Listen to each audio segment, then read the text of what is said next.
we met in 84. This will be 40 years coming up. 40 Yeah, years, 40 years. yeah. A long time to be friends. That's right. That's right. How did you meet? Through a mutual friend, Jack Aglash. Yes. I was actually living at his house when I moved here for good in 1983. Larry and Margaret came by the house, and I just met them through Jack. Well, we loved Jack, and Jack was like a second father to Larry. He really looked up to Jack, and I just thought he was one of the funniest people I ever met. I loved him. Beautiful. He was interesting. Living upstairs was kind of fun because I never knew when I came down in the morning who would be sitting there at his piano. One time it was Linda Wonder Woman. Oh, Linda Carter. Linda Carter. Yeah. Well, she had a show, and Jack was helping. We call it show doctoring. We're kind of helping with the pace, what songs go where, and working on individual dynamics and things. But it was always an amazing time, because.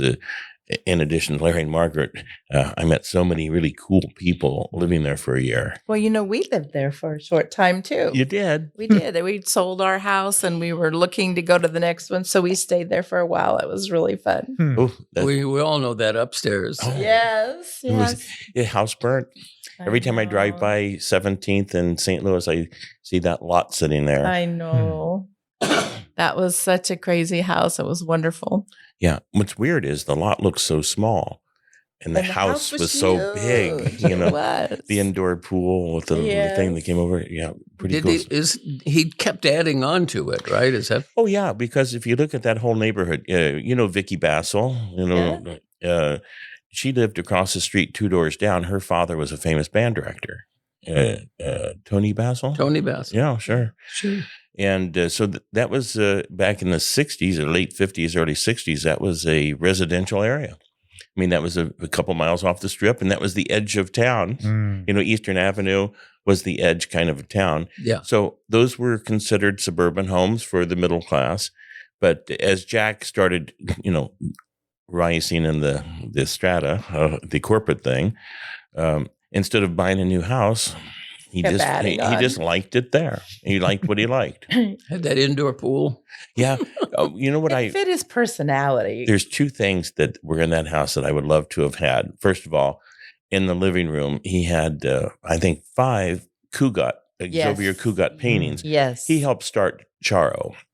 Yeah. He actually started her, I think, when she was underage. I can't commit to that, but at any rate, he took her from a lounge act and built a show around her, which he did for a lot of people. Yes. He'd take a great act like Waylon Flowers and Madam. Yeah.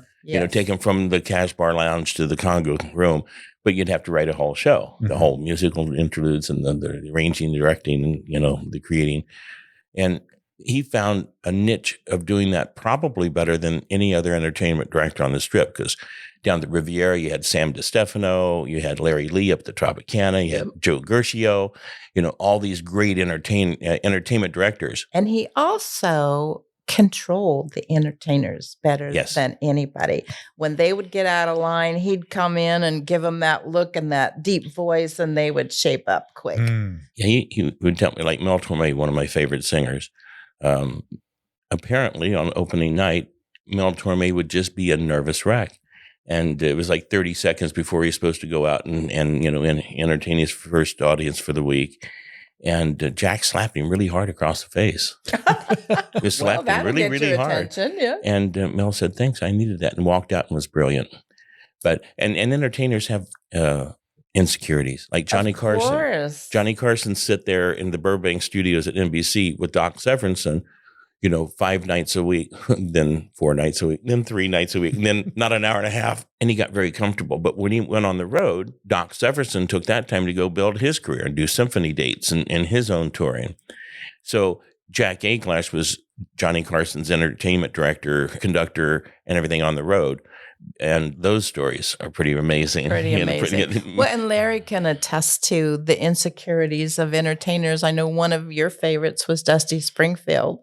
And they did, he was the first actual conductor to ever conduct at Royal Albert Hall. But he tells the story of her being panicked and frightened for each show. And he would have to talk her into it. Yeah.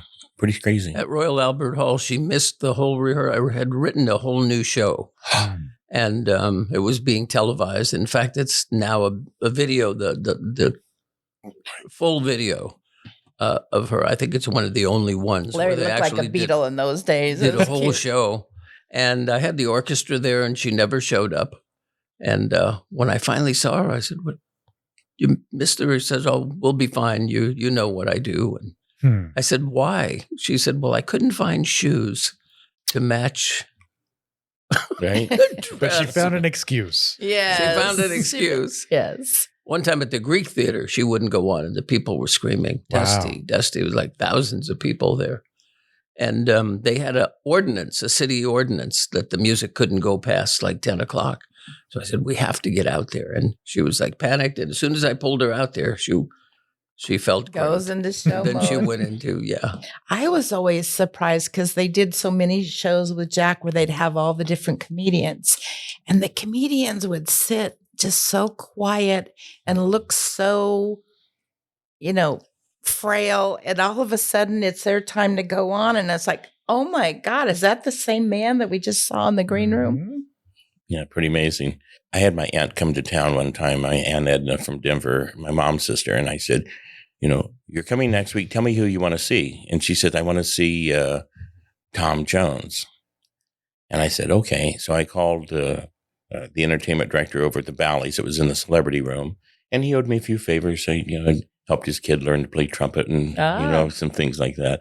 And he said, "Scott, I don't have any seats." He said, "The casino is screaming at me for more seats. The entertainment directors around town, all the high rollers, the whales are wanting to come, He says, "Just no seats." And I said, "There's nothing you can do?" And he said, "Well, if she can climb a set of stairs." So I said, "Yeah." So my mom and dad and my Aunt Edna and I, we climbed the stairs and we sit in the light room. Wow. Above that beautiful theater, looking down. They had two couches, really comfortable. And it was like the best seats in the house. You're looking right down at the stage. And they were calling the light cues. There was a guy that sat right beside me with a microphone and a headset. It was kind of fun because the guy had a whole score, like 100-page notebook score of the show. And he was calling the light cues live. So he'd go, 3 and 5, we're going green. And 3, 2, 1, you hear these big clicks, those little carbine lights, and they would go to green. And it was all live light cues. Well, we moved forward 30 years. A lady comes in my Green Valley store and buys a piano. And I do a credit app. And I see she works for the Cirque du Soleil at Mirage, the original Mystere. And as we're talking back and forth about entertainment, I always try to get on a personal level with my clients. Sure. And she said, "If you ever want to come sometime and hang out in the light room," and I said, "Sure." So I go over. Now there's a beautiful elevator. It takes you right up to the light room, the control room. And there were 6 Macintosh computers sitting in a row. Wow. And she says, "When I hit this button, 1 hour and 23 minutes and 38 seconds later, the show ends. It's all click track." So you hear this, the musicians around the room, which are kind of embedded in the walls, they just hear the click track. And the whole show starts. You know that real well. Yeah. And we'll talk about that. What I'm saying is the change in technology. Yes. Those computers ran the floor, the elevator. They ran the lights. They ran the music. And you talk about being specific. Those Cirque shows never ran 1 second over or under. No. That was really specific. Well, Larry did the music for many of those shows. Nice. Because when you started, you had, a 60-piece orchestra? Yeah, as soon as they started four-walling, giving the room to the performers, the first thing they did was take my string section, 8 or 10 strings, beautiful all girls dressed in beautiful black, and the band on the other side and a timpani, They said we can't have, so I had to write all those shows down for synthesizers. It was very depressing. He was the one that was putting all those shows to synthesizer, and it was heartbreaking because it's not the same energy. No, not at all. I did the Rockettes show that was at the Flamingo, and it was all on a Macintosh. And it bothered me because the string sound was so cheesy. Yeah. I said, for $1,000, we can get a synthesizer and we can have it trigger some nice string sounds. Yeah. And they wouldn't pay for it. They said everything was working fine. let's not change anything. So it just irritated me every time I heard the violins, the cheesy violins from a synthesizer, when I knew it could have been upgraded. So for such a reasonable amount, but they wouldn't pay it. They didn't want to make the effort because they knew the people from the Midwest just coming in to have a beer. They're not going to know the difference. It's okay. Correct. They're just looking for the legs going up. And Correct. You know, that we will do a future podcast about that subject of when the unions got broken in 82 or 83. The culinary and the musicians union sympathetically went on strike together. And the musician union was fighting to keep these live musicians and no canned music, no tape, no background. And in the middle of that dispute was the Captain and Tennille, great act, you know, Muskrat, Love, you know. And it was a very important time because each of the hotels had a hotel orchestra. Right. And so sometimes they earn their money, like when you had a Jack Jones or Mel Torme or Barbra Streisand or Liza Minnelli. Of course, you need all the strings, you need the whole thing. But I would go and when they had the comedians at the Sahara, I'd go see a Johnny Carson. They'd play him on with his theme. And they were all in nice tuxedos, looking sharp, you know, one of the best bands in town, a lot of relief players. Well, you know, you did the same thing talking about click tracks when you were conducting for the Broadway show with Robert Goulet in South Pacific. You had to stick right with the click tracks the same way. We used a lot of click tracks for pre-recorded things. Yeah. Robert Goulet had a song that he sang with himself on the screen. So... so it had to be precise. So it had to be precise. I had the click, myself and the drummer. And so I could conduct the orchestra based on what I was hearing. I used to love to sit in the pit with the orchestra better than to watch the show because it was fascinating because things don't always go the way they're supposed to and they'd have to quickly tell some of those stories. I had a drummer, he knows, Santo Savino, who used to fall asleep in the pit. Because there'd be long periods of time when there was no music and there was just dialogue. So I would be, when I stood up, that was the cue for the orchestra to brace themselves for music. Yeah, if their eyes are open. Yeah. Right. Normally, if I sat, I would be just following the script. And they knew they could relax. Yeah. A lot of the violin players would read a book or whatever. But I had a drummer who kept falling asleep. And one time it was right before the music, but it was at a real quiet, dramatic point when Robert was talking. And I tried to wake him up. I was like throwing things at him and he was fast. And I woke him up quickly and he knocked over all the timpanis and all the stuff in the middle of. But Goulet never missed a beat. He went, the natives are restless tonight. He stayed right in character. Tell him about the kids that didn't show up one time. Oh, that happened a lot. We had matinees. There were two kids that start off South Pacific and they sing the first song after the overture. And it was lunchtime and they didn't show up for the matinee. Wow. So I start the overture, Bally High, and the orchestras and string, and I see the light of God, which was the director's light, come on, flashing. And just the kids are not here. So those moments happened a lot. So I held up like their music and went like this. And we went right to the next piece of music. Wow. You had to be ready for, you knew you were going to get through from A to Z, but you didn't know quite what the path was to get there. Right. People would forget lines. Yeah, or lyrics. Like or lyrics. Goulet would do that. Make up his own, and it was great. It was quite a mental exercise. Yeah, but that's the beauty of live theater because it's all happening right there. Yes. And you get to feel the energy, you get to feel the excitement. And sometimes those moments where things don't go as planned, they create the greatest energy. The greatest moments. Exactly. Yeah. So it was always fun being in the pit because musicians were just funny too. Yeah. Great senses of humor. Yeah. So you've done a lot of work here in Vegas and in Broadway? In Broadway, also television. Yeah. I did a lot of the variety shows, the music for them. The Carpenters, Tom Jones, Johnny Mathis, Engelbert, all the people that my students don't know who they are. They're useless credits for me now. Yeah. So what you say, students, what are you teaching? I teach voice and piano. Oh, Yeah. He has 3 of his students now actually are in the top 10 on the charts. So he's putting out some good talent. Wow. Yeah. All contemporary music. Wow. I've had to live in the current and in the future musically. So I'm up with all of the beats, the rap beats, and Mm-hmm. so I surprise my students because sometimes I'm ahead of them with artists that they haven't really heard the music. Yeah. But for you're yet. finding those artists to give them examples to help them grow? Yeah, yeah. Wow. So it's very rewarding. Mm-hmm. And from time to time, in fact, recently He gets a note. beautiful letters from families that he's made such a difference. And not only is he teaching them music, he's like a second parent. Mm-hmm. The kids will open up to him and he gives them good, solid advice. So he's really loved by these families. Wow. Yeah, I just had a mom. She just sent me a beautiful text about Happy Thanksgiving. You were such a great influence.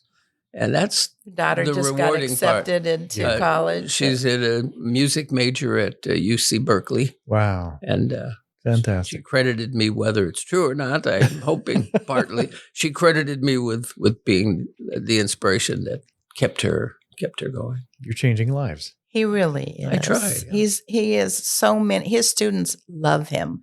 You know, they go off to college, and when they come back for holidays, they just want to go see him. Do you have any local students here right now? Yeah, I have about 12. Teaches at Family Music. Oh, Oh, you do? Which Green Valley store? Green Valley. Nice. Yeah. We kind of feel that it was, we were there when Scott started it, so it felt like family. I always think of you when we walk in. They just passed 1.5 million private lessons since 1995. Think of the good you did. Wow. That's a lot of That's lessons. amazing. A lot of teachers. At one point, we had 72 teachers. Wow. Mm. Yeah. Well, you talk about the history of Las Vegas. Larry actually started working in Las Vegas when he was 4. And he was tap dancing with Donald O'Connor. Hmm. And they did a show together. And he had billing at the Sahara with Donald O'Connor. That was the Stan Irwin days. Mm-hmm. So that was fun. And then some of the people that you met when you were doing that, I know that the one that brought you the clock. Tell them that story. Okay. My very interesting. I had a sister who was a big, huge talent, 2 years younger than I was. And everybody wanted to record her, from Bobby Darin, who was popular then, and Eddie Fisher, who was popular. We went with his manager. Anyway, we came to Las Vegas, and Liberace heard her. Mm-hmm. And he actually canceled, and I don't know if it was by ability alone, but he was doing a date in Tahoe, and he canceled his opening act, who was Barbra Streisand. Wow. And I have a feeling it was because of maybe personal discrepancies, but he brought my sister and I played piano for her. So we went up to Tahoe and we did like 30 minutes before he came on. But between shows, he used to take me to gamble. And they were very lax with gambling then. They'd rope off a couple of machines, put a rope so we'd be, and 2 stools so we'd be, and he'd take $100 from the cage every night. And he'd split it with me, and we'd play the machines. And how old were you? At that time, I was probably 10 or maybe 10 or 11. It probably would have been frowned on today. You think. Yeah, I But think it was, so. but it was all really with good intentions. Right. And then he took me to the gift shop one night, and he said, "I need to get a gift for somebody. Is there anything here that appeals to you?" And I saw a little clock in a guitar. And I said, "That's really amazing." He says, "Well, I'll keep that in mind." Anyway, closing night, that's what I got. Nice. Would have been better for you to go to a car lot or something, Yeah. I'll tell you a funny story. Jack Aglash was promoting Charo, and it moved her, from a $5,000 a week act to a $100,000 a week act. And she wanted to buy Jack a Rolls Royce. And he says, "Are you crazy? You remember Ed Nigro, some of the people there, right? But it would have been very bad for Jack to receive this, flamboyant gift and drive up every day in a Rolls Royce. So he said, absolutely not. No way. So it was Neil A. Glash's 16th birthday, and Charo comes over and picks him up at the house on 17th Street, takes him out and buys him the car that's sitting in the middle of the showroom, a Trans Am with this big bird on the front hood, all painted up. And when Jack came home, he says, whose car is that? And Shirley said, oh, Charo bought that for Neil's birthday. And he went ballistic, Oh. But yeah, those days, that happened a lot with people. It was interesting. Well, one of the stories that Donald O'Connor told us, because Larry worked with him later and conducted for him. But and he talked which about one are that, you talking? Where he drove into the... Oh, he used, he's gone now. I don't think he'll mind me saying that he used to drink a lot. Yeah. And there was one time when he actually drove his car into the casino. Wow. And gave the keys to the one of the workers there. He had great stories. His room. We went on a cruise with him, and it was like a 30-day cruise. And they only worked the last night. So we had all of this time. So we sat around, and they would tell us great stories. It was wonderful. When I was 7, I did an act with him that was choreographed with dance and everything. And I would sit in the audience as a kid with my dad and have dinner. And he would do his show, and he had a routine where we'd throw a hat out into the audience, and people would throw it back, and he'd have to catch it on his head. Right. So he did that for a while, and then ultimately he would throw it to me, and I would put it on my head and keep eating. And so somebody tell that kid he's got to throw it back. Anyway, he finally gets mad and comes out into the audience. Yeah. Pulls his hat off my head. Then he, as like a second thought, he drags me up on stage. And I'm like scared to death, and he's making jokes. This is that's where the ladies close that door. That's where they dress. And this is a stage, and the orchestra, whatever. He says, have you ever been on a stage before? He wants me to say a few words to my dad, and I won't go near the microphone. He finally pushes me forward, and I go start doing a routine. Right. And then the music starts, and I do a dance routine, and he's like floored. Yeah. He said, you said you'd never been. I said, I meant this stage. And that's when the act went on. Yeah. So I did this whole thing with him. It was wonderful. I don't go to the Strip much. I spent 30 years, a couple nights a week on the Strip, and I stay locked behind the gates here at the house and pretend I'm, in some Caribbean island and go out and swim in the pool. But every time I drive to the Strip, there's something that I haven't seen before. Yes. And that's kind of human nature. You drive the same way to work every day, and all of a sudden you notice there's a donut place or an Italian restaurant you never noticed. But on the Strip, it really does change It's every like a new week. hotel. Yes. Yeah, it's pretty strange. There's still great entertainment. I've had the occasion the past week or so to see a couple shows. One, the great Smith Center, one of the new Broadway theaters in the country. Myron Martin does a great job. He was an old Wurlitzer piano rep. I've known him for 40 years too. Nice. I saw the musical Annie. But what was fun is that every seat was sold. The culture, I spent 8 years on the board of Nevada Opera Theater, and I don't really like opera, but the family music was good to be involved in the community. Sure. But a lot of sophistication. But for me, it's the technology that's changed it so great. Yes. If you go see Christina Aguilera's show or any of these residence shows, the technology is incredible. Now, there's one show we went to, and I was really... Friends invited us, and I didn't expect I would really like it. And I'm trying to think of the name, but it was like the Jersey Boys, but now it's their kids performing, and they were fabulous. You were impressed with the music. Was it the Bronx Bombers? Yes. Yes. Yeah. That was really a lot of great fun show. to see the young people playing so beautifully and carrying on the tradition. I really liked that. I'm going tonight at 7:00 to the Bally's in the Celebrity Room, which used to be, one of the best rooms in town. And they have a big production show, and it's the Plate Spinner. Oh, fun. And it's the three guys in the motorcycle that ride in the cage of death. Okay. Oh, yeah. It's a true variety show. They have 20 acts We loved that. Well, you did Splash. Was that what it was called? at the Riviera. At the Riviera. Jeff Kutash. Yeah, And they had all the different acts, and it was always fun.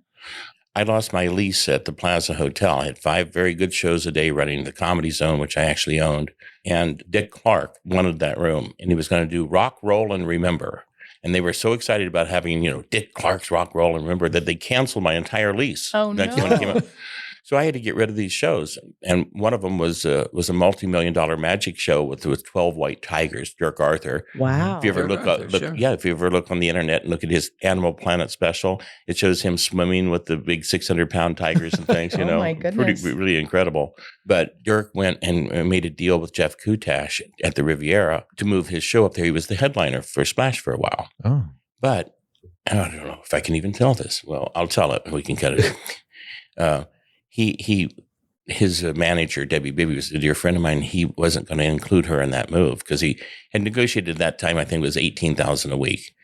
And so her commission was, $1,800 a week, and he owed her some money already. Mm-hmm. So I mentioned it to a friend of mine, Michael Gardner, a billionaire from Broadway, and he called Meshulam Riklis, that owned the Riviera, and said, call down to Stefano's office. Don't let this guy come on property until he takes care of his manager. Good for you. And he called, and Dirk called and says, come over and pick up a check. It was like $18,000. She needed it and deserved it, earned it. That's right. And to this day, she's a dear friend. And every time I talk to her, she thanks me for getting her money. Well, that's right. But, and people never know who they're talking to. Right. I remember when we lived in L.A., the woman who was Kathy Hilton's mother was my best friend since I'm 19.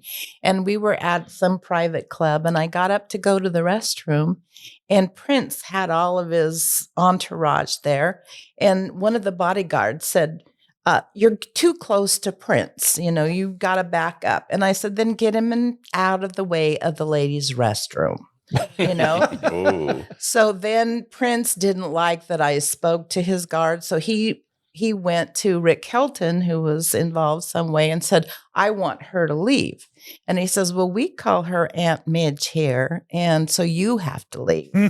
They just assumed here's a nobody I can push around, but you never know who people know, right? Right. Well, that's an interesting thing. In most cities around the world, it's who you know. Yes. In Vegas, it's not who you know, it's who knows you. Yes, that's true. And that's kind of that's the power play going back 40 years of the history in this place. But it really is, it was kind of fun selling really expensive European pianos like Bösendorfer's, $150,000. Is that a lot of those higher end management people came in the store, and of course, what's your best piano? It's right over here, sir. And so I got to meet a lot of the hotel owners and managers.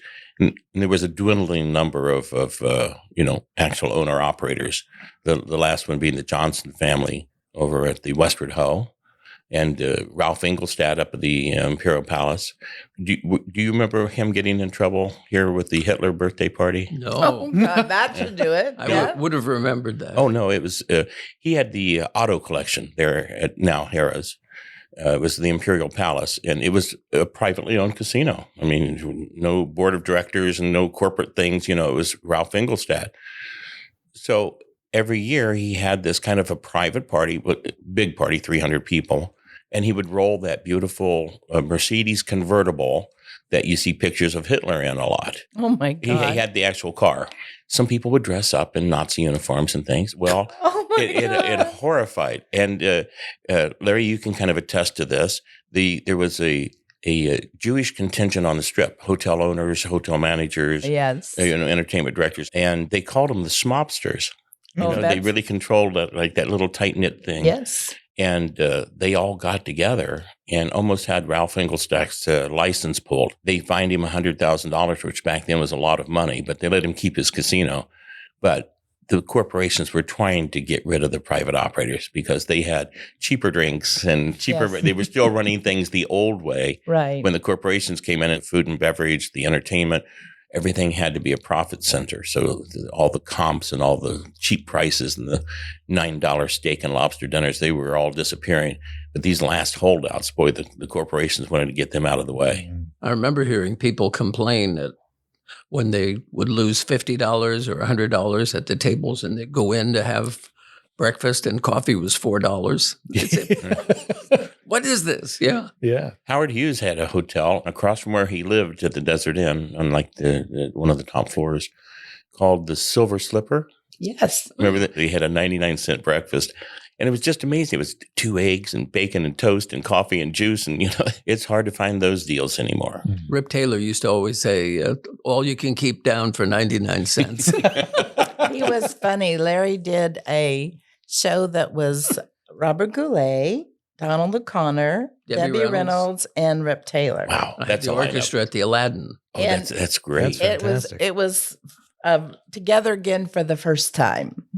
I love that. It was wonderful. And we had the opening party at our home. We lived on Pam in those days, close to Wayne Newton. And Robert used to like to come to our house because we had all these animals. We had a pet pig. And after this party, somebody came up and said, was that Robert Goulet wrestling a pig on your front yard? And I said, you got to get off the cheap booze, really. But it was. He loved to come and play with our animals. And Robert loved his wine. Yes. Yeah. Oh, tell that story. You can now. I can tell. Well, he had a special wine that it was a Montrachet, and it was a certain year. I'm recollecting that it was like 87 or something. And the sommeliers and all the staff would run to different hotels to get it. They'd be scurrying because he was coming up for dinner. Mm-hmm. So, and they'd always have it for him. Anyway, fade out, fade in. I'm living in LA and I'm producing and arranging an album for him.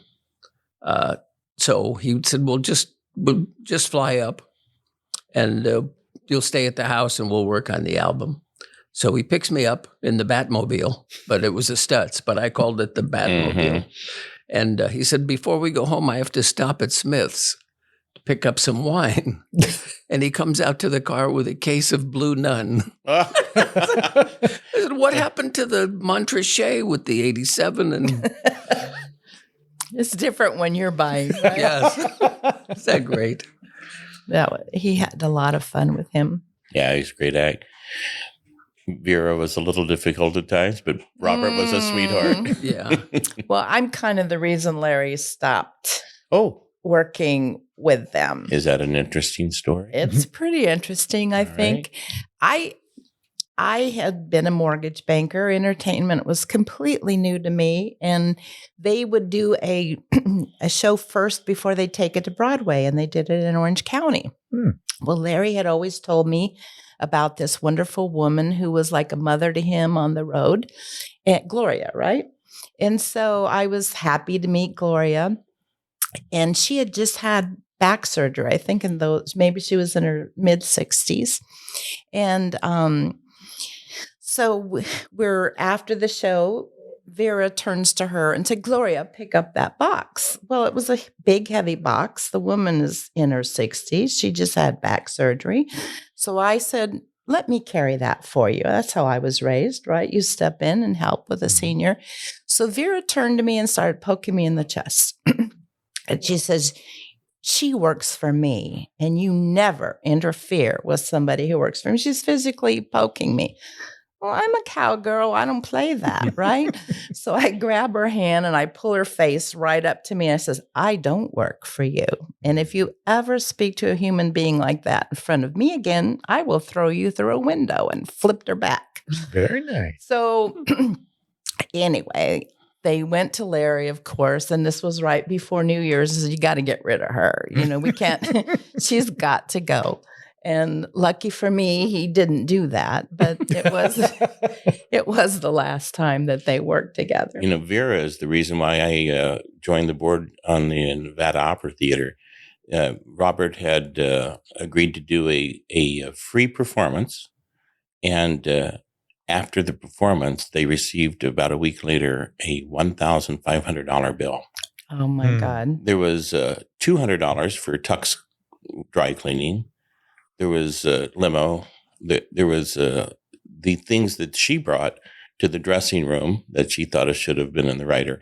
And so I went on joined the board, and we straightened that out. And they were about $15,000 or so upside down in the opera. This is, of course, early 90s.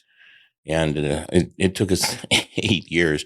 But I'm happy to say that the opera today is doing very strong. Oh, that's They're doing wonderful. They're doing 3 full productions. I'm Italian. My mother loved the opera, so she would be happy to hear that. And to be honest, I'm not really an opera fan. And the other board members were 5 ladies. And so I brought a little testosterone to the group. But yeah, it was fun. It was. Well, she just, many times when people marry a star, they start believing they're the star, right?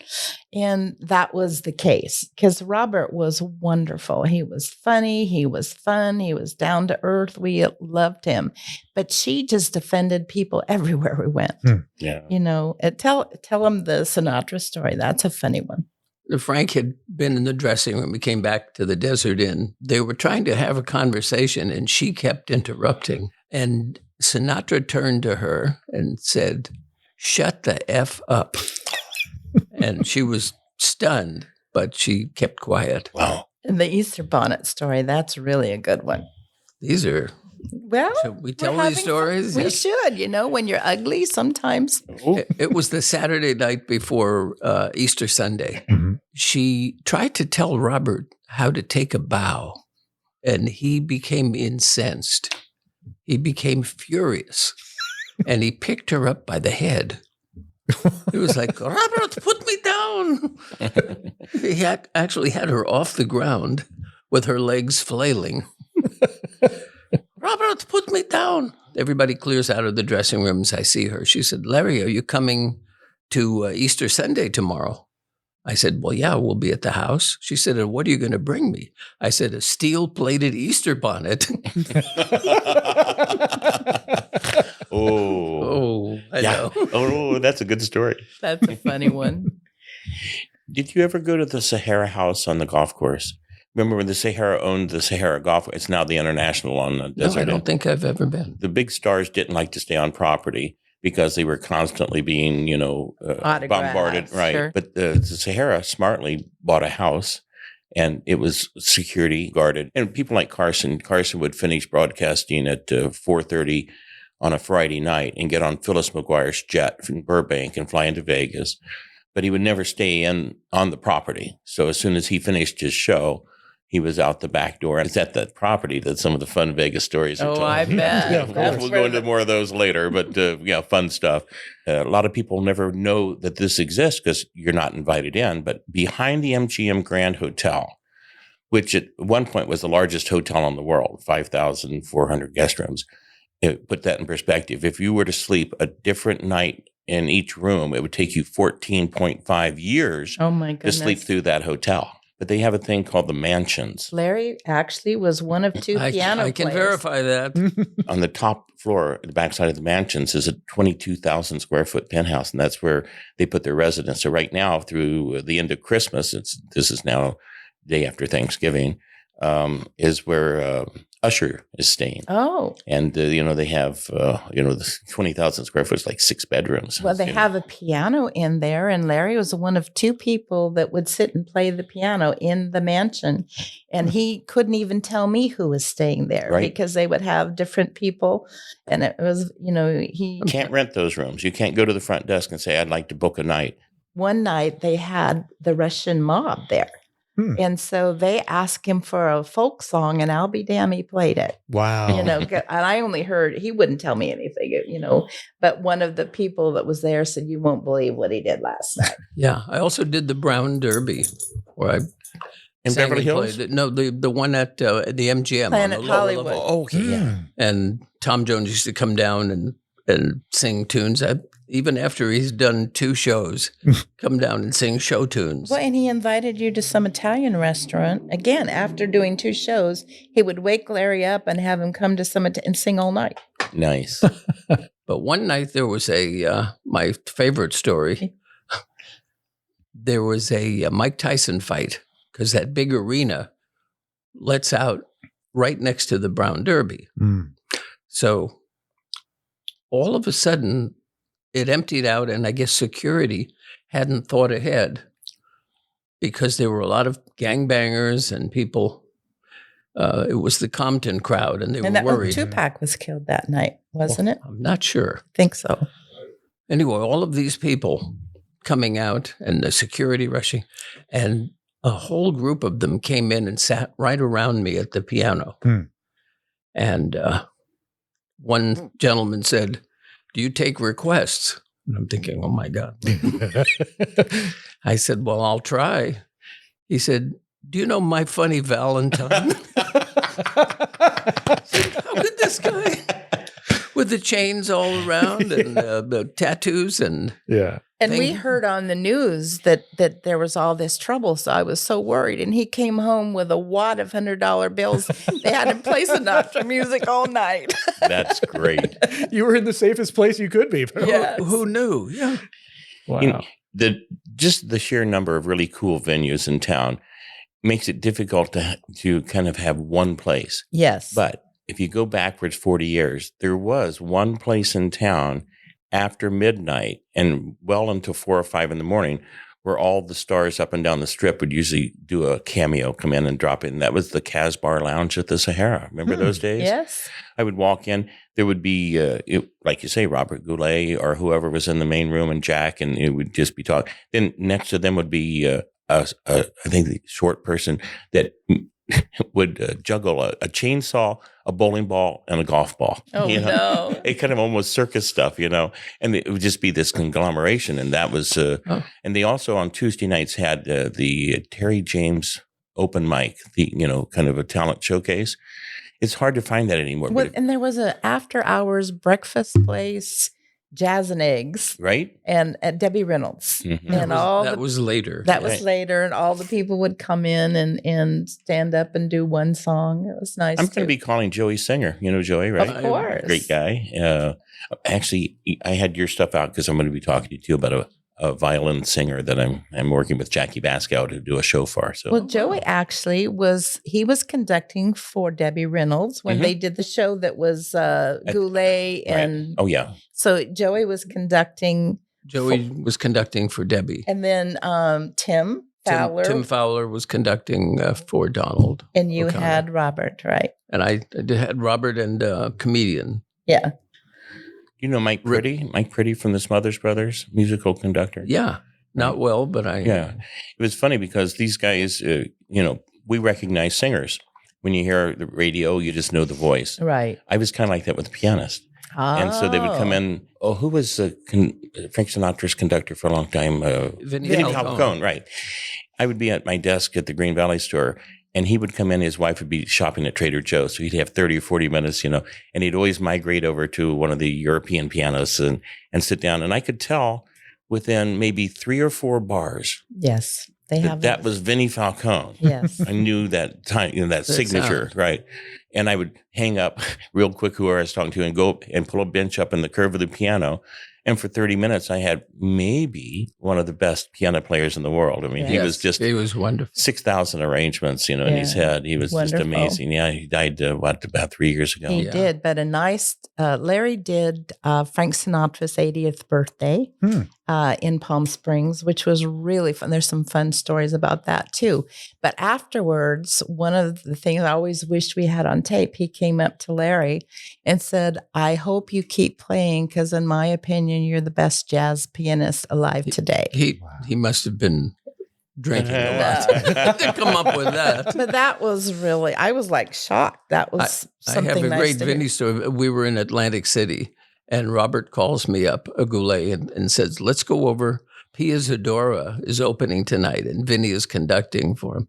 So we went over there and she got mad and threw a water bottle at him for some reason and we left. Oof. That'll do it. Now, Pia Zadora was married to, was it Mashula Rickles? Yes. Okay. Yes. And when she first started, she was having trouble getting gigs.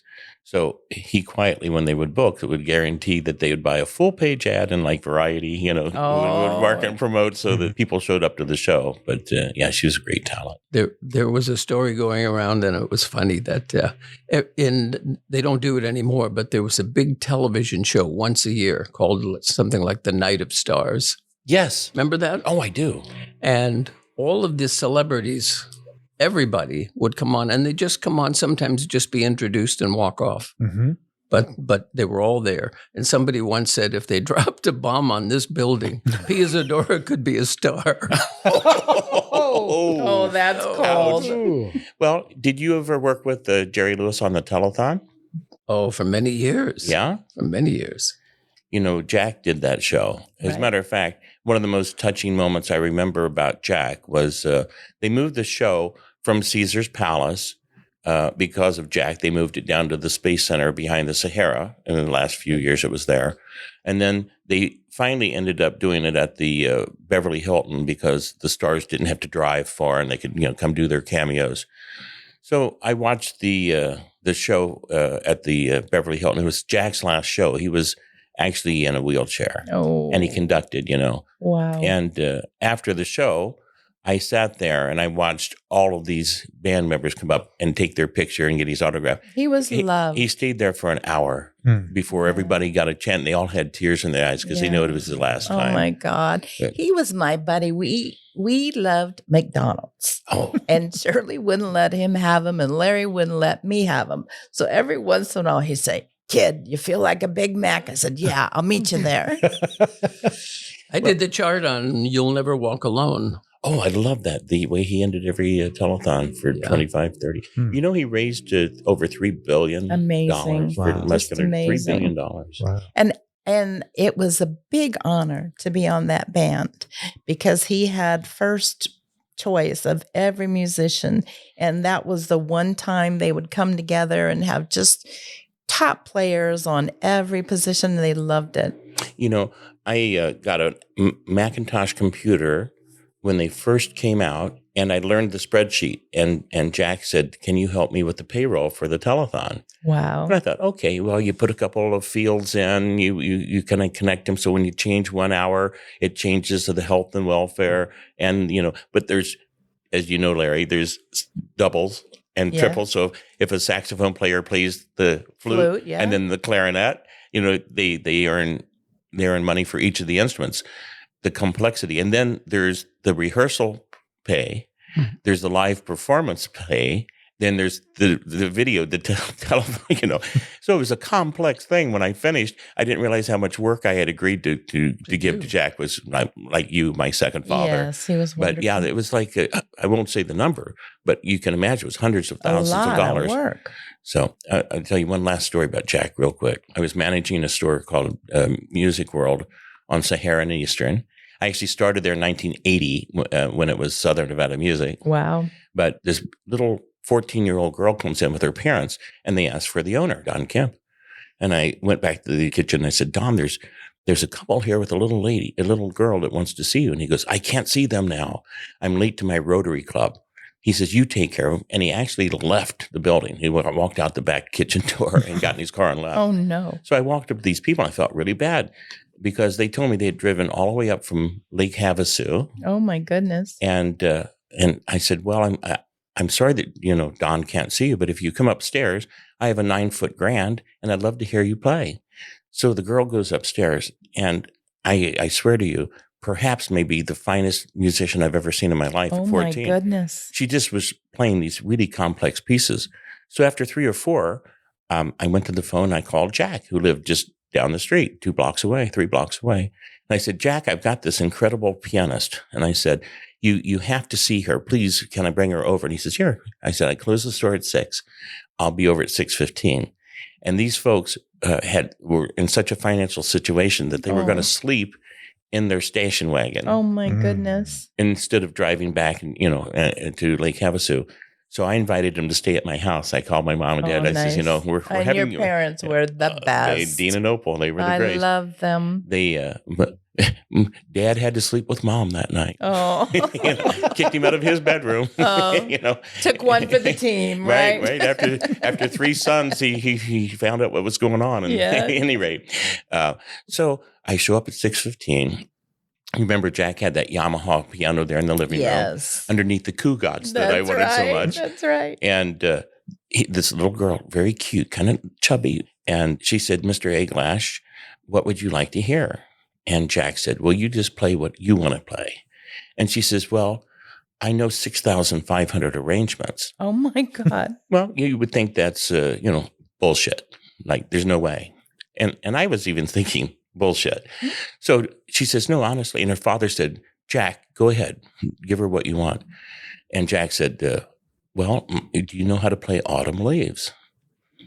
Now, you and I both know, Larry, that Autumn Leaves is so difficult. Roger Williams, that run, the autumn leaves, and that trill down where the leaves are falling. Right. Yes. That's a finger twister. And a lot of musicians practice a whole lifetime to get that run down. Well, she says to him, which version? And Jack goes, pardon? She goes, you want to hear Autumn Leaves? Which version? And he goes, well, what versions do you know? She says, I know 6 of them. Oh my God. And Jack says, you know 6 versions of Autumn Leaves? She goes, yeah. She says, I know the Roger Williams, I know the Oscar Peterson, I know the Art Tatum. And her father said, just blend them. So she starts off, she turns around, first song she plays, she sits down, and she plays the Roger Williams version. And then she goes into some Art Tatum, some George Shearing block chords. Oh my God. Comes back. The Oscar Peterson was the last thing with a running bass, Oh, And so Jack is now completely in love. Yeah. It was insane. So he asked her another piece and another piece. And, his musical encyclopedia in his head. Huge, yes. As a matter of fact, when he died, I helped to get some of his charts sent up to the UNLV for preservation purposes. Oh, wonderful. But so he's just knocked out by this girl. And the father says to Jack, ask her to change keys. So she'd be in the middle of this really, really great piece. And Jack would say, take that up a third. Take that down. She was just later, she lived at my house for about a week. Oh my Because gosh. Jack reached behind that princess phone behind the ridiculous big brown couch and called. He says, Sherry, is Jerry in? I didn't know who he's calling. It was Jerry Lewis. And Jerry got on and Jack says, listen, I've got this incredible talent I want to put on the show, which was just about 12 days away. And they'd already booked and charted and blocked all the entire 22 hours of the show. And Jack said, I'll make it work. Just, you got to have this girl on. So Jack wrote a 6-minute piece, which started with Rhapsody in Blue, went into Art Tatum's Tiger Rag, Oh my goodness. and went through these variations. And I did a little dinner for, it was an odd grouping. It was Phyllis McGuire and Bobby Stupek and Rich Little and his new girlfriend at the time. Anyway, we had this little dinner for about 14 people. And everybody tried to steal her that week. I bet. The Sahara Hotel. Do you remember her name? Yeah, I do. She was just on doing a broadcast yesterday on YouTube. She lives in Phoenix. Nicole Pesci. Oh my goodness. You look her up, and one of these nights I'll have you over. We'll do a little video montage of some of her stuff.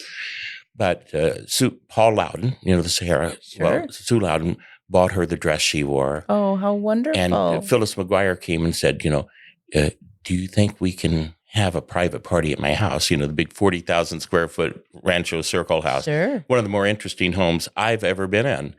40,000 square feet. Have you ever been over to Phyllis's house? No, I've heard about it. It has a 3-story Eiffel Tower. She serves under it. She has a 5,500 square foot room of antiques.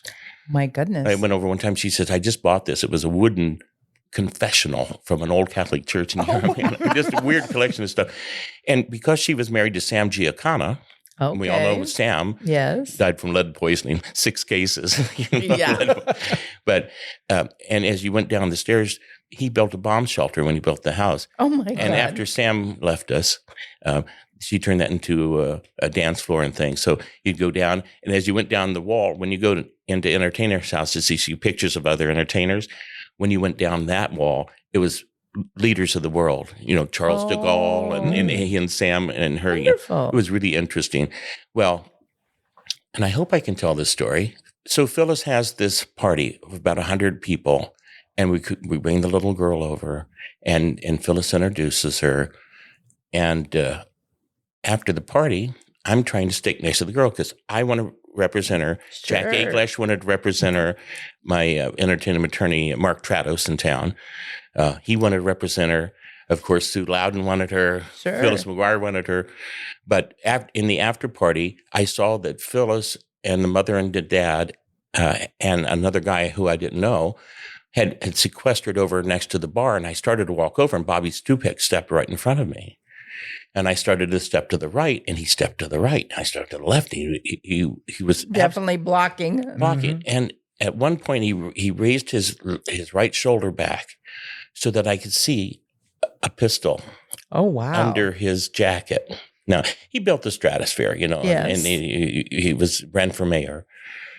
But he absolutely was blocking me from getting over there because her entertainment attorney, she'd flown in from New York, was trying to steal this girl. Oh, my goodness. Well, even Jerry Lewis wanted her, but Jerry Lewis did hire her for a year, $1,500 a week, and Jerry would go out and do his concert dates. And he would introduce the girl, and he would say, "Oh, I found this girl in Las Vegas," one of these things. Sure. And it would give him like 14, 16 minutes to go change, smoke a cigarette, relax a bit. Then he'd come back on, and then he'd bring her out for an encore, a bow and things. But she traveled with Jerry for about a year and a half. And just to understand Jack, the father went to Jack and says, "I think she should be earning more money." She was getting standing ovations.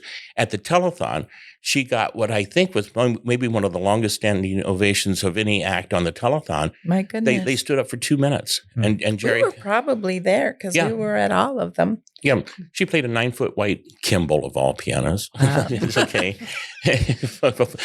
Oof. But they sponsored this. That hurt you, right? Oh, it hurt bad. But any rate, she was just amazing. Wonderful. But everybody was fighting over her. And her father was very strange. And we tried to ask, how he taught her because he would never tell. And she promised him that she would never tell. But it was a numerical system so that when she would transpose a key and things, it wasn't remembering A, B, C, D, E, F, G. It was all mathematics. Wow. All those relationships between a chord. Do you use some of that mathematics when you play? Yeah. I think of, especially with chords, and I think of the relationship in the key that I'm in. So I use that same relationship of notes when I go to a different key. In other words, when I'm in the key of C, 1 is C. E is 3. D. So everything, every note has a number in relation to the key of C. Right. So like G would be the 5th. Right. So I just transfer that to whatever key I'm. He too can playing. change key, but not on the level that was a genius. Yeah, I think of chords in a numerical thing. After knowing this girl, 1, 3, 5. You hold your note on the C and you count up 4 half steps. E, count up 3 half steps. 1, 4, 3 is every key in the world. So you put your hand on a B flat and you count up 4 half steps. You count up 3. Thing. Yeah, it's a half step. And invert 43 to 34 and you get the minor. C, count up 3 half steps, count up 4 half steps, and you have, See, musicians are so good at math naturally. Right. When I had my mortgage companies here, I would always hire musicians, and they were able to do the math faster than somebody could with a calculator. Yeah. So, usually they're working at night, but I would get them to be loan officers during the day because they were so good at math. They stayed for about a week at my house, and I had a 5'7" Yamaha in my bedroom. They would shut the door, and I would stand outside and listen. And she would do these really ridiculous exercises, really complex stuff. And I sure wish she would open up because she has a gift that should be shared, but she made a promise to her dad. Well, maybe now they might, because that would be something wonderful to share if they would. Yeah, I hope she does. But yeah, you never know. What I'm saying is we had so many teachers teaching lessons, and of course, they used the West Sahara Store concert hall free for recitals. Yes.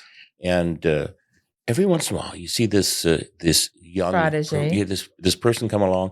It almost makes you embrace Shirley MacLaine's concept of reincarnation. Sure. It's like, how did they play with? He was doing that. You went to the School of Performing Arts in New York, and he got in for dance.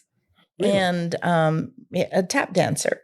And he told his dad, well, you tell the story better. You tell it. I told him I wanted to be in the music department. And at that time, there weren't performing arts schools all over. Mm-hmm. There was just that one. And that's the Fame. And they did the television series and the movie. And it was difficult. But I knew if I auditioned and didn't make it, I would lose my dance spot. And they told you that. Yeah. So, but luckily I got in. You hadn't had lessons. He just naturally knew how to play the piano and went in and won a seat in that highly competitive arena.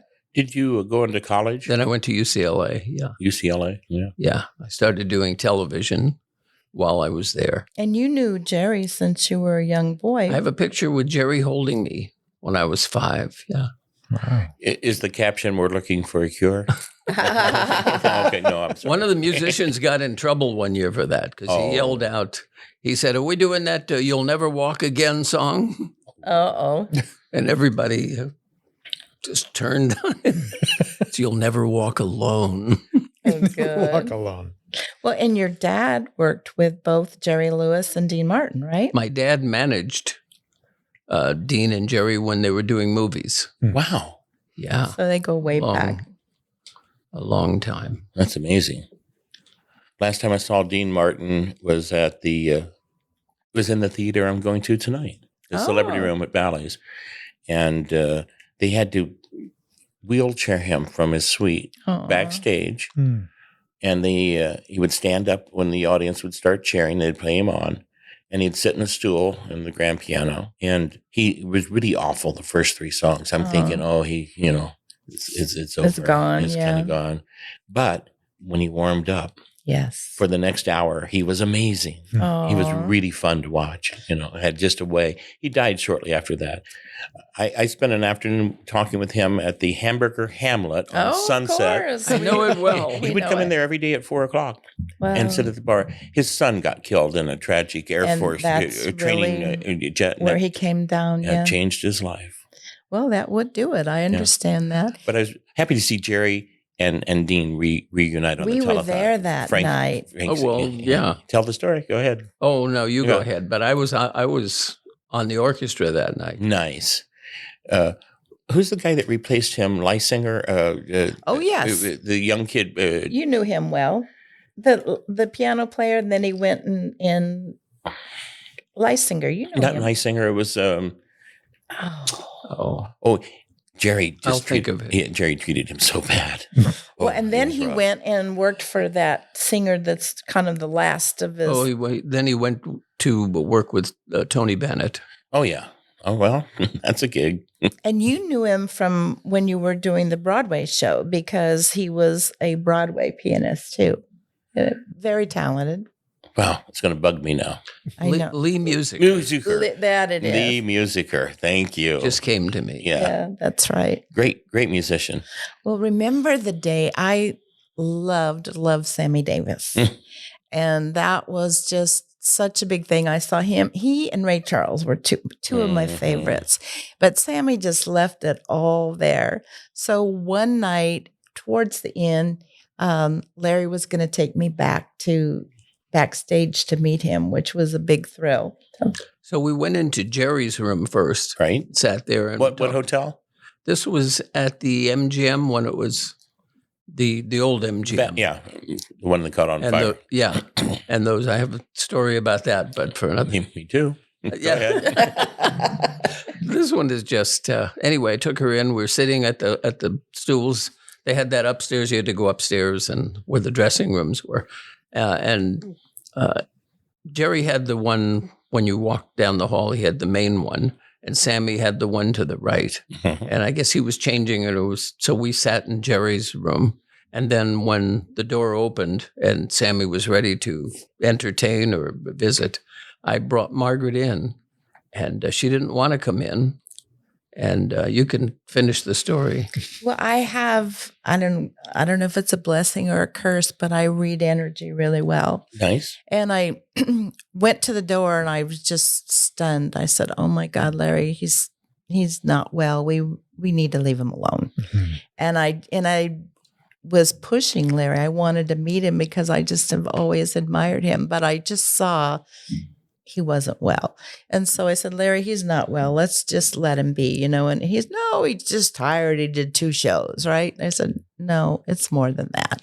And then very soon after that, it was announced he had cancer, I believe, and was gone soon. But I had a chance to photograph him once. Sometime I'll show you the picture. It's on my Facebook stuff. But it was Sam Boyd's 80th birthday party. wow. Now, I was invited, and you'd think, "Oh, that's impressive." But there were also 14,000 other people invited. It was at the Thomas and Mack Center on Still UNLV. impressive. Yeah, it was fun.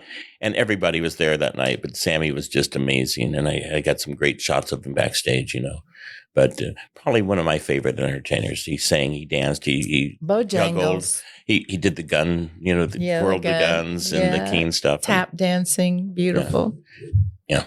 One of the interesting things is that mainly because of Jack sitting in his booth, I could see 2 shows and see any show I wanted.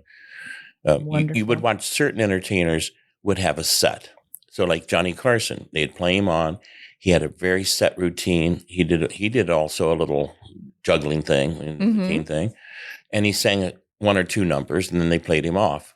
It was that's why the musicians union got mad paying those 45 pieces to sit back there and play 3 songs for the night, But if you went to the first show and then went to the late show, it was the same show. And in the next week, you'd get an act like Don Rickles, who would walk out. And from the moment they played him on, and Jack wrote his theme song, by the way. Oh, really? I'm a nice guy, Yes, don't you know? I remember that. Yeah, he had a great song. Well, Don Rickles would walk out, and when he grabbed the microphone, it was a totally new set. He had a lot of things in his memory, but it was a totally new set. And he would find somebody in the audience that was an accountant, and this person was a nurse, and this guy was a veterinarian. And he was really great at recalling, calling back. And so he would just work the whole show, and it was totally new. So the veterans, they were able to take a set show, but when they started the Gift of Gab, they were very entertaining and on point. And you could get a different experience every time you went. That's great. But some of the sets were just boring, locked in. Locked in. You never knew. Even some of the great comedians like Joan Rivers. I interviewed her for Jack's funeral. Oh, I know this sounds weird. Wow. I was on a cruise, and there were 2 people entertaining that cruise. On a Tuesday night was Joan Rivers. And on Thursday night in the main room was Charo. Oh, my goodness. So they would fly in, get on the boat that afternoon, do their 2 shows for the whole ship, then get off at midnight and hop a private plane, and they're out of the island or wherever we were parked for the night. And so I went backstage and interviewed Joan Rivers. One of the interesting things about her set is she had a file catalog in her New York apartment with over 6,000 jokes. Oh, my goodness. So she would go pull these little things out. Then she would have them written on cue cards. And she would lay those cue cards down by the footlights across the stage. And she would go from outside in. So the first joke she would tell, she would walk across the stage and very naturally just kind of look down real quick. And there would be the punchline. Oh. She would tell that punchline. And then she walked to the other side of the stage and she'd see her next joke. So she would find a way to bring that into a setup. And then she'd walk and tell that joke as she walked across the stage, and then she'd work 1 cue card in, and there was the next punchline. And when she got to the center too, her show was over. It not only helped her pace the show, but it gave her reminded of all her material. That's great. That was kind of cool, that you see a song set, Larry. I'm sure one of the most difficult things you have to do when you are going to kind of organize a show is, first of all, pick out which hits the star, you're going to perform, and then in which order. Pacing the show is really, really important. I see that with a lot of younger acts. They don't know how to pace a show. They start at 100 miles an hour and they stay at 100 miles an hour and they end at 100 miles an hour and your ear is tired. Well, You're singing, exhausted. we always say, scream me a ballad, because there were no soft moments. They just had to show off the big voice, and it's just exhausting to hear them so loud all the time. I have one Joan Rivers story. Oh, I good. had the orchestra at the Trop when she came in, and she had a play on and a playoff of, might have been just the playoff at the end of the show, of Anchors Away. I remember that. And she had a thing in her contract, and she made sure we all knew about it, that we had to play the song in its entirety.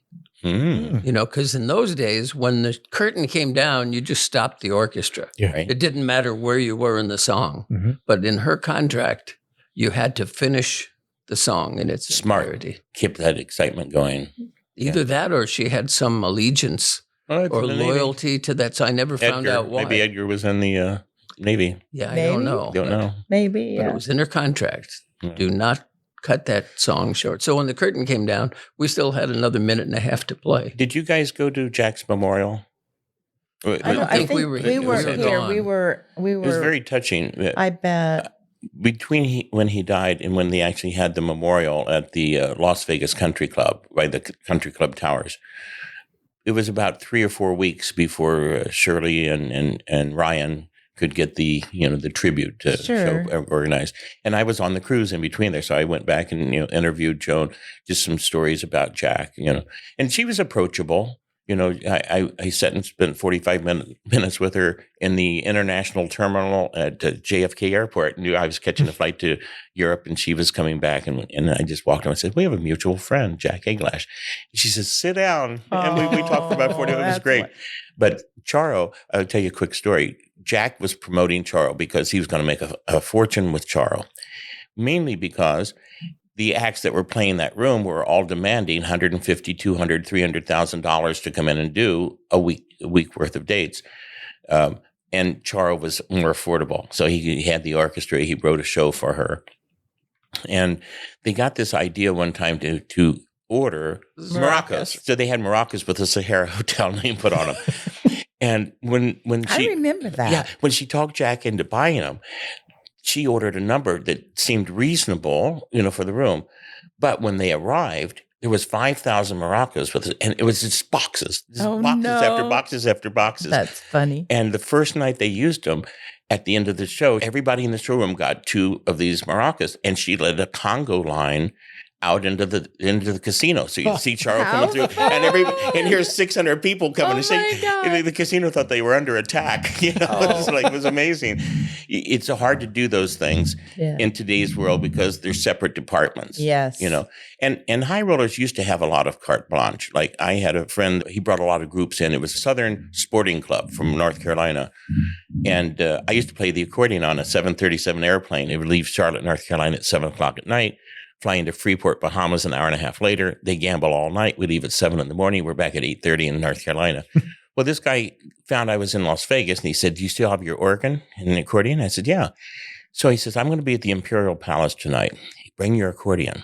Oh, that's kind of a weird request.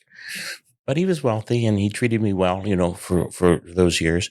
So I show up at the Imperial Palace with the accordion, and he's playing blackjack. He's blocked off a table. He's playing table maxes at all 7 hands. Oh, my God. And I sat next to him for about an hour and a half. And every time he'd win, I'd play Happy Days Are Here Again. Oh, wow. And when he would lose, I'd play the Death March, dum, dum, da, dum, dum, dum, dum, dum, dum, and request. Now, we had maybe 150 people piled around this table. He won almost $60,000 in that hour and a half.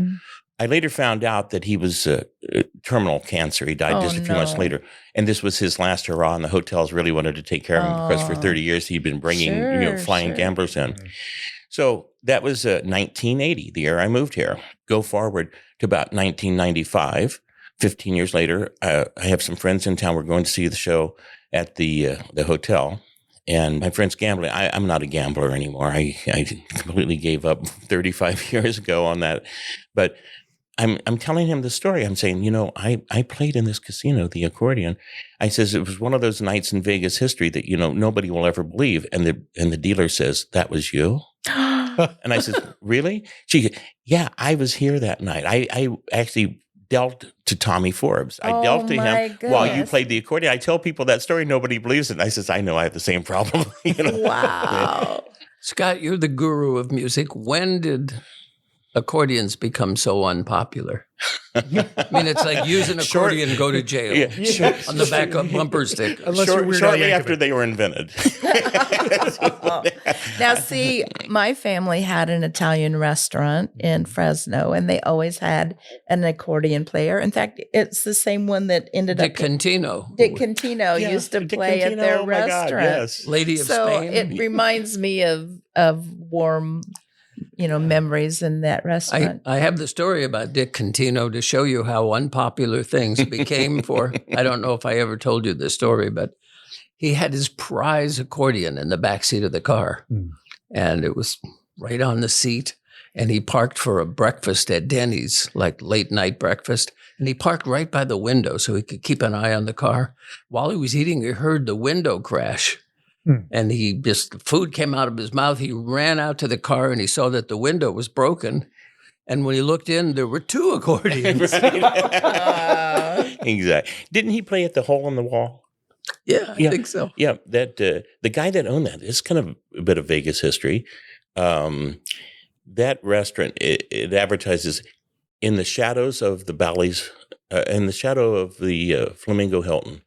And that's 3/4 or almost an acre of land that this guy bought when he first moved to Vegas in the 50s. He was an opera singer. Mm.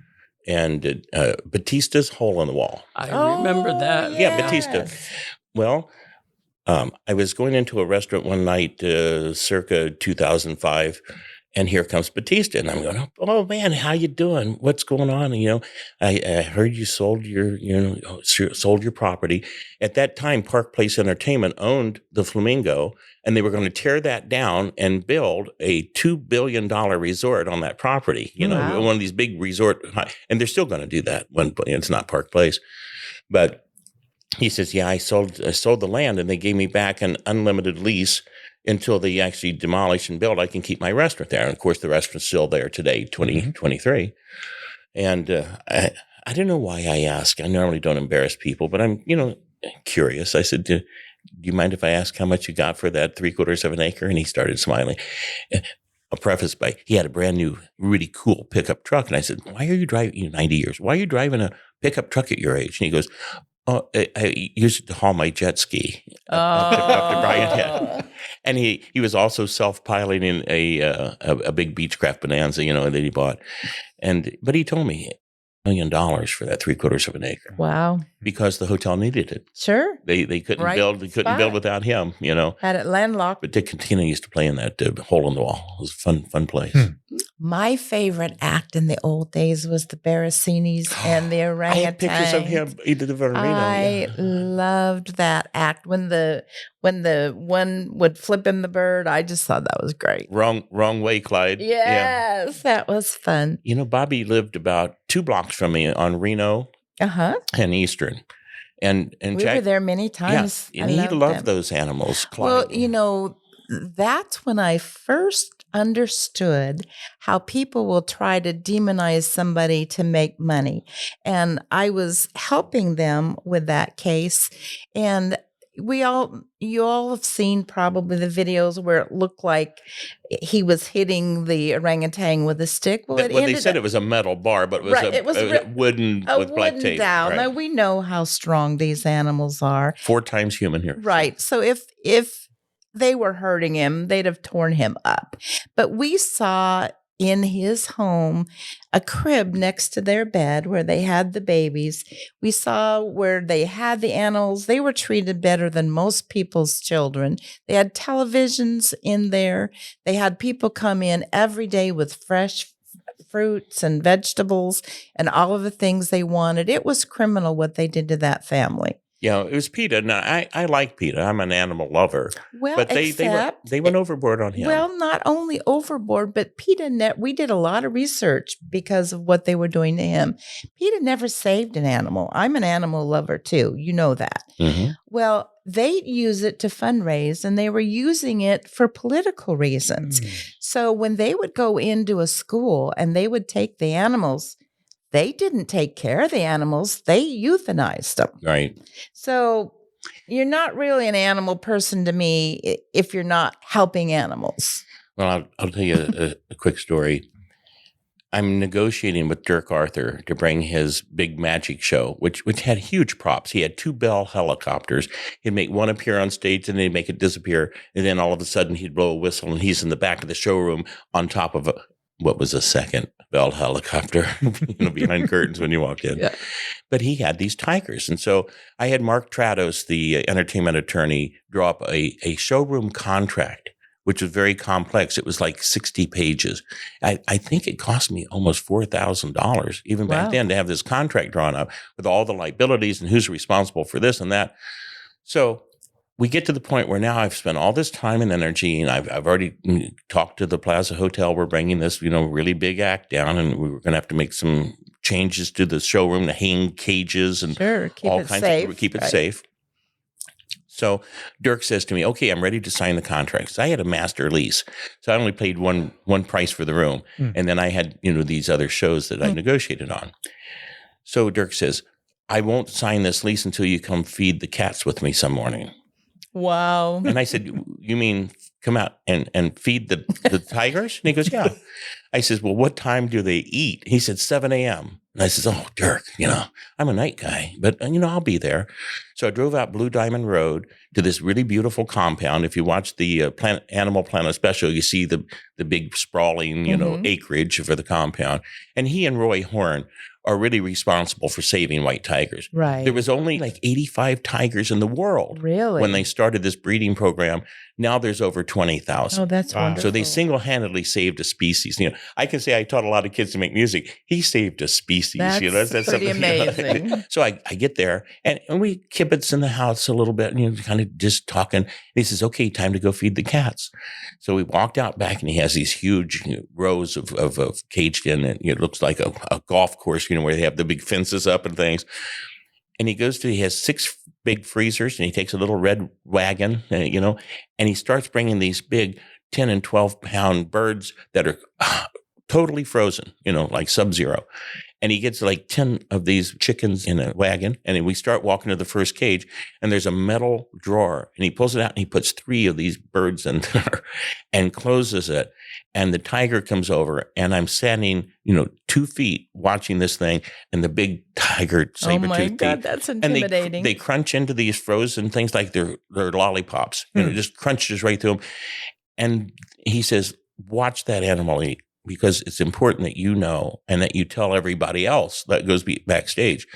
These animals are pets. Trained. Yeah. They're trained, but they're never tamed. Right. So when my comedians would come in on Monday, they work Tuesday through Sunday, I'd have to have them sign a non-disclosure agreement that they wouldn't say what, because he had his Corvette that he used to levitate back there. He had the big train that all of these props were back there. And so he had a non-disclosure that the comedians wouldn't steal the act. You wouldn't show how they worked. And also that they wouldn't stick their finger in the cage and try to pet the animals. God, you need to tell people that, huh? What? They had a little white baby tiger and they wanted a name for it. So I got together with the property and we had a 1 month long contest to name the baby tiger. Oh. And at the end, the name that won was Oscar, our mayor, Oscar Goodman. That's good. So I called the mayor's offices, you got to come over. It's a good publicity thing. So he shows up with, of course, his 2 showgirls in feathers. But the fun part of that day that I remember most was Oscar was about 3.5, 4 months old and weighed 55 pounds. And Dirk put that beautiful cat on my lap. Oh my God. And I scratched behind its ears and it had that deep purr. It was like a big cat. And the blue eyes. Beautiful. Just it still stunk, Yeah. The backstage smelled like cat pee for the year he had his act down there. But yeah, it was, as a matter of fact, the night Roy Horn got bit by Monocore up at the Mirage, Dirk, immediately left the show and went to the hospital. They were dearest of friends. And that was the one and only time that I got interviewed by CNN.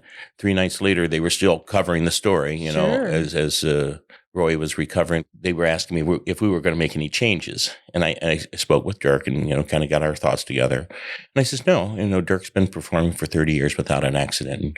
But honestly, we did put a guy wire across the stage. Sure. So now he would clip the cats onto the guy wire because they had the strength of 6 humans. As a matter of fact, he would drive the cats to the showroom about an hour and a half before the performance. And he had to take each cat out of he had a big truck and a trailer, and he'd have to take each cat out one at a time.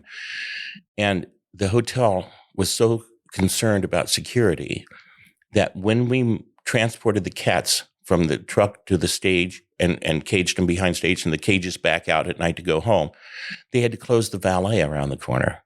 And we kept a loaded 30-30. Wow. And if one of the cats, smelled a squirrel or went wild, Yeah. I was always concerned because I would be. He brought those things right down in the stage and they went wild. They could kill 8 or 10 people before we could, Do anything. You can't tranquilize them. It'd take, 6-8 minutes to tranquilize a 600-pound tiger. That's 12 people dead already. Yeah, you have to shoot to preserve life. Oh, yeah. Is that a way to put it? That's when those balcony seats became more valuable. Exactly. Well, I'll tell you a little inside story. I don't know if I should speak out of school, but everybody was wondering what went wrong with Monocore that night on the stage. And so I'll give you a suggested idea of what might have gone wrong. Okay. When Siegfried and Roy were young at their business, at showmanship, they at the Stardust in the Lido show, replacing Bobby Bear singing on and off, right? He would treat those cats like they were children. They would come home and sleep with them in their compound up on the west side, So he woke up in the morning and he had a relationship. He fed the animals. He knew if they had a bad day, if one had a toothache or a headache or something, And Dirk did that. If you have an animal, he had a leopard, gorgeous. You wouldn't think it was old, but the leopard was like 14 years old and had arthritis, and it had to come out of this little mirrored ball, and then he'd set the lid on fire, and then the cat would come up and sit on the, and the cat had bad days. It just had days when it was, didn't feel good, and he had to bring out the young protege that was learning and retire the cat. Well, at any rate, when they got more famous and Steve Wynn wanted more and more people to come to their dressing room and the secret garden and all that stuff, after the show, instead of tending to the kids, they would go and entertain all these corporate people backstage. And then they built the secret garden so the kids didn't come home and sleep at night, and had different handlers. And they would show up, before the show and get in their costumes, and maybe they wouldn't say hi to the kids, And all of a sudden, the relationship changed with the cats. So that night that he got bit was the night after he had his 60th birthday party, where there was some partying and things going on. I'm not saying he was a drinker, but everybody had champagne, and it was one of those things. On the choker collar was a big round ring that he would put his finger through. And these animals are used to cues, very specific cues. And that night on that stage at the Mirage, he missed that ring. Oh. And the animal didn't, Monocore, which was a 650-pound beast. Yes. Didn't get his cue. He didn't do his thing. So Roy tapped him on the nose with the microphone, like Bobby Berezini. Oh. And the cat didn't take the cue. Uh-oh. So he taps the cat harder on the nose.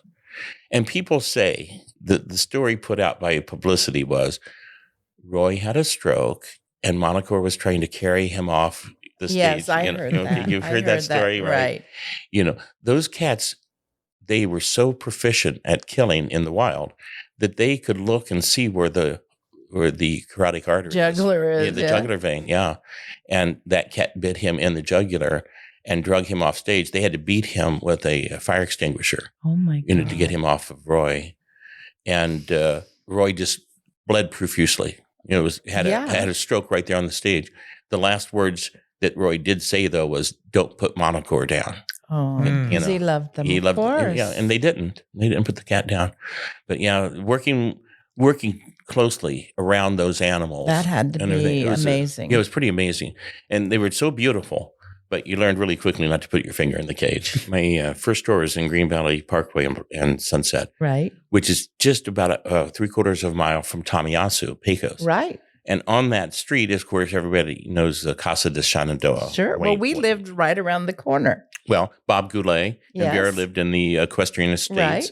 We spoke earlier of Ralph Engelstadt. He had that big house with 100 palm trees. Right. Nobody knew who lived there, and he had over $100,000 worth of palm trees brought in. Oh my 100 goodness. big palm trees. And what about all the animals and even penguins that that he brought in? And tell your story. Wayne came over and gave us 2 peacocks.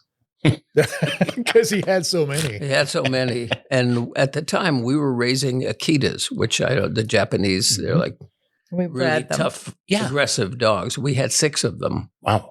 And one night, unfortunately, they got under the cage and they ate the peacocks. Oh. And there wasn't a feather left. They just destroyed. Wow. So I was dreading, the telethon was coming up.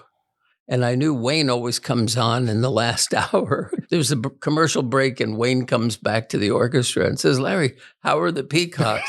I just looked at him. I said, "My dogs love them." Awful. That's hilarious. Well, I'm driving down Tommy also one day, and here comes Mike Tyson and built that big house 2 doors up from Wayne. If you drive by, you can kind of see through the gates. That was Mike Tyson's house when he had money, and he had a big tiger in the backseat of his Mercedes. And I'm just thinking, they were just amazing days. Who would drive around with a Bengal tiger in the backseat? Nobody's going to write you a ticket, I guess. You can get close to the car. But yeah, there's that kind of craziness. Tommy Hearns was our neighbor. At the time, he was a fighter. And we had too many animals when we lived on Pamela. We had, 34 animals at one time. And so friends of ours were with animal control, and they would call and say, we have to come out today. You need to do something. At that time, we had a limousine, and I would put all of our dogs in the limousine and drive them through McDonald's and get them a hamburger. And then they would tell me, okay, you can bring them back. And we'd bring them all back. The three of you have these fantastic stories that need to be heard. They just bring so much joy about the history of this town and the heart of all of these wonderful performers here in this town. And it makes me think, are stories like this happening now? With the way that the city has changed so much, become so corporate, become so isolated, like you're saying, the gentleman staying in the mansion, nobody knows about it. Mm-hmm. This freedom of entertainment, it seems to be locked down into the corporate structure. And now, are these stories even possible?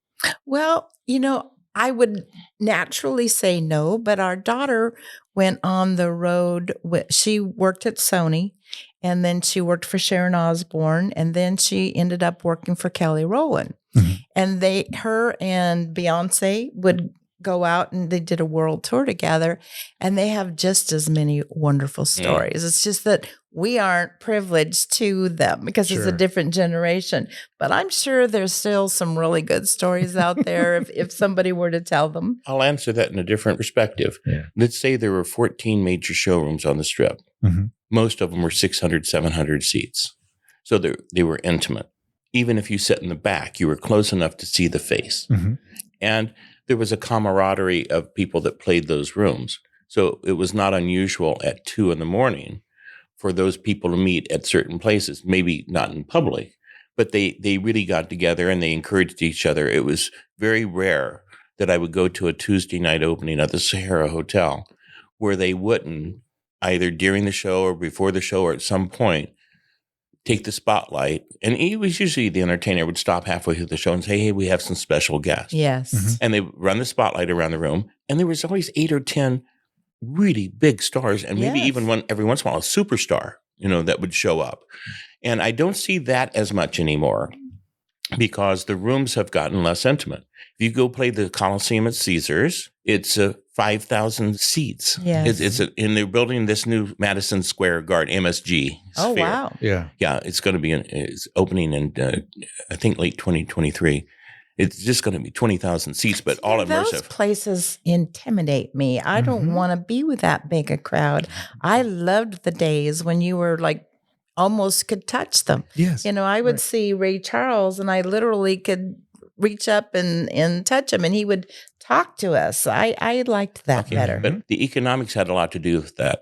When a star went on the road, as the stars do today, they play arenas. And Taylor Swift, having trouble getting tickets sold that far in advance. And it was not that intimacy. It was big. When they came to Vegas, though, and they were hired by one of the mobsters, one of the hotel owners, that made a special deal with just them, they got paid equally well. Back then, it was actually more than what they could earn on the road. There's no other city in the world where an individual theater owner could afford to have an intimate group with a high-paid act. Yes. So now it's all arenas. Well, Las Vegas kind of learned the gig, man. So now you have the MGM Garden, and I think I did a post on my Facebook not long ago, if you ever saw it, and I was talking about the different arenas that have been built in Las Vegas in the past 3 or 4 to 5 years. And it's amazing, the number of seats. But because we lost that intimacy, I think we lost some of that connection between the entertainers that would come and sit in that room. Because now to be ushered into an auditorium and the security and the pain of it and all, nobody wants to go and be exposed to that. Right. Back when it was small and intimate, you'd go in the dressing room and kick back and come out and sit in the booth, wonderful. Casino booth, and Yes. they'd introduce you, and it was a big thing. So I think that just the size of the rooms and the economics of how the acts get paid. Vegas was a place where they expected to come play to 600 people, and they got connected to everybody in that room. Right. And when you go to do the MGM Garden, not the same, yeah. you're not connecting with, you can't even connect with the first 10 rows. It's Can't just even see them. Yeah, it's just massive, It's just a sea of. And you talking about Wayne Newton. Wayne at one point thought he was Elvis. You remember that time when it was kind of weird. Elvis had died at 43. I think 77 Elvis died. And Wayne all of a sudden thought he was Elvis. And he was opening at it was originally the International for Elvis. And then it became the Las Vegas Hilton, as I remember it most of the time. Now it's the Westgate. But the first time Wayne opened his big show at the Hilton, they had lasers for the first time. And he did this thing where they'd play that 2001 Space Odyssey. And then it would go into that C.C. Ryder drum thing, and the audience would get into the curtain would go up. And here's Wayne in a white studded cape. Oh, no. And he's standing on top of a big staircase, and they're playing him down to C.C. Ryder. And, he thought he was almost Elvis and, reincarnated. God. But he was one of the guys you talk about time in a show. He's one of the guys the hotels hated because he would take encore after encore. As long as people would clap, he would keep singing. Oh, you are correct. Yes. You conducted and played with him? I just know from Robert. Yeah. Oh. And stories going around. Oh, yeah. Just, an amazing number. I took my mom and dad to see his show. And we sat in the booth, and then was comped in. And afterwards, we were going to go down to the old Elvis dressing room down, the big room down below the stage that they built for Elvis. And so after the show, it's really great. It was opening night. And I heard a few mistakes. And, I could tell he was upset at a few of the cues that got missed, So Mom and Dad and I were downstairs with about 6, 8 other people in that big dressing room. And it's taking forever for Wayne to get down there. And they kept saying, I don't know if you knew his bodyguard, his name was Bear, this big burly guy. And he said, Wayne's, he's cussing out the band. He's upset. He's really pissed upstairs.